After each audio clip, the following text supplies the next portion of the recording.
What is currently happening, programs? Welcome to the Grid VR, where I'll be bringing you this week's news in virtual reality. It's Friday the 9th of June 2017, and all I can say this week is, am I really about to say what I'm about to say? We've got Apple Mac VR, Breaking Bad VR, E3 VR games, Sony PSVR sells 1 million, and much more. Today, I'm going to cover off the main events to keep you in the loop. So stay locked, crush that like button, enjoy, and welcome to the Grid VR. What is currently happening, YouTube? Facepalm here, your friend in Oz and NZ, bringing you reviews, tutorials, and game clips, minus the shit. You can follow me on Twitter at Facepalm with a 1, not an L. As for here on YouTube, if you like what you find, then like, comment, and subscribe. Don't forget to bring your game face. Let's get it done. Wait for it. Apple is bringing VR gaming to the Mac range of... No, wait. They have a MacBook with developer GPU expansion kits starting at 1,700. There's a fucking 27-inch iMac Pro with Vega GPU starting at 4,900. You can upgrade the component.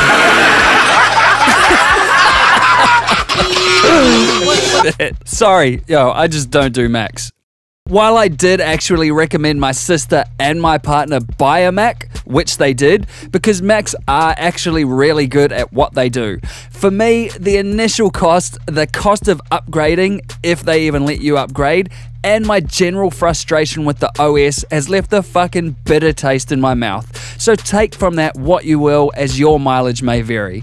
Whatever your view on Macs though, all this commotion is due to Apple announcing during a live stream from their own WWDC event in California that its API, Metal 2, has been updated along with its new operating system, High Sierra.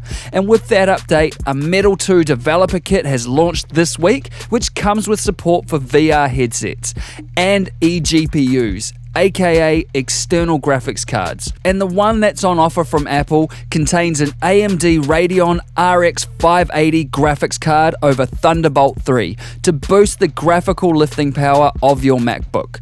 In addition, their 27-inch iMac will come VR ready with a Radeon Pro 580 GPU, though there will be less powerful options with lower spec graphics cards available.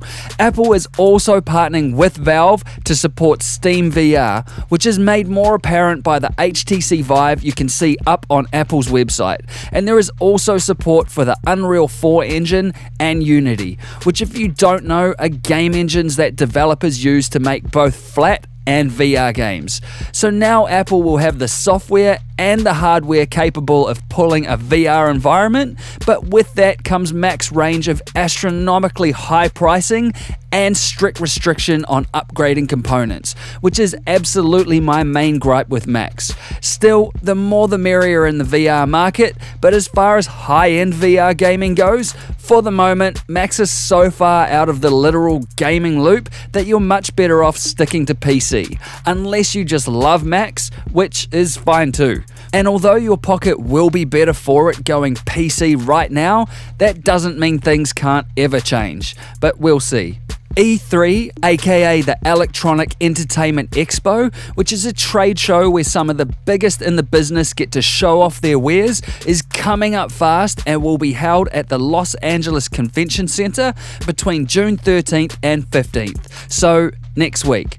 And although Oculus's parent company Facebook will be in attendance, an Oculus booth isn't going to be there this year, which, as I've mentioned in previous videos, this is highly likely to be due to the extreme cost of E3 booths and the fact that companies can get much better bang for buck at their own events like Oculus Connect, and instead using that E3 booth cash on further developing new games, which is better for us in the consumer market. As for E3 itself though, a list of games being displayed at the event is out now, and in that list, among some really stellar flat titles is a slew of VR games, some of which we've been waiting for a while to hear more about. And you can check the description below for a link to a Reddit thread that lists those VR titles. This year's E3 appears to be highly games focused on the VR front, which is definitely a good thing, as a lot of people's major hesitation of getting into VR is there isn't enough content. Well, this ought to help that out a bit. And me personally, I'm keen to get me some Arctica 1, Lone Echo, and Fallout 4 VR updates. But I'm also interested to know what you want to see at E3 this year. So hit me up in the comments and I'll meet you there. Or, alternatively, this year, 15,000 tickets were made available to the public for the first time ever. So if you were fast enough to nab one of those, then maybe I'll see you on stream. Either way, watch this space. And from VR games to VR experiences, Andrew House, who is the Global Chief Executive of Sony Interactive Entertainment, or GCIE for short, which is Sony's video game division, has mentioned to Variety this week that they put 7 of Sony Pictures' longest TV showrunners together, including Vince Gilligan, who is the producer of Breaking Bad, and just let them play around with some VR equipment.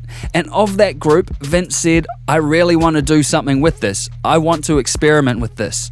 In a further interview with Polygon, the president of Sony Interactive Entertainment America, or SAIA America,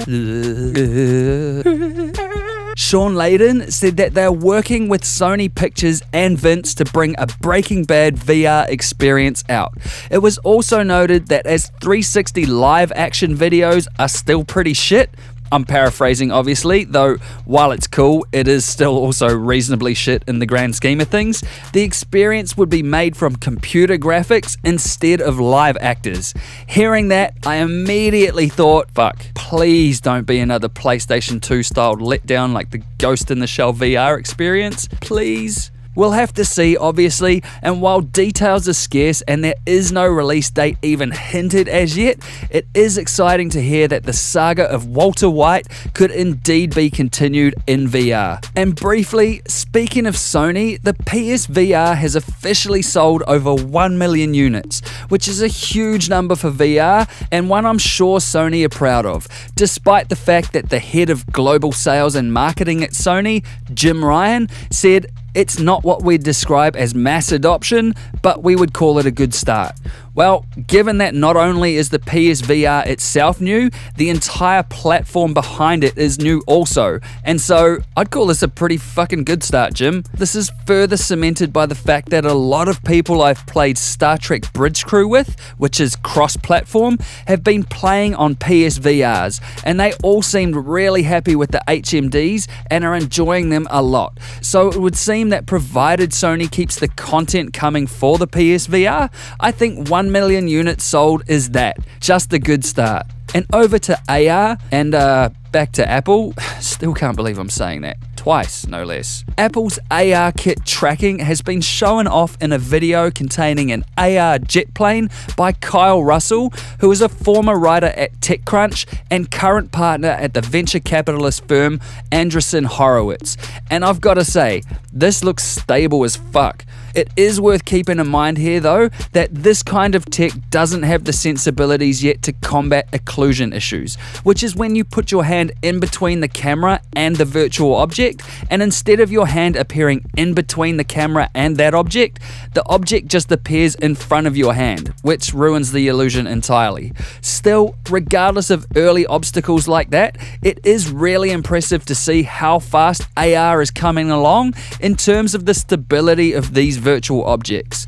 And in potentially more concerning news, Valve has lost another writer this week.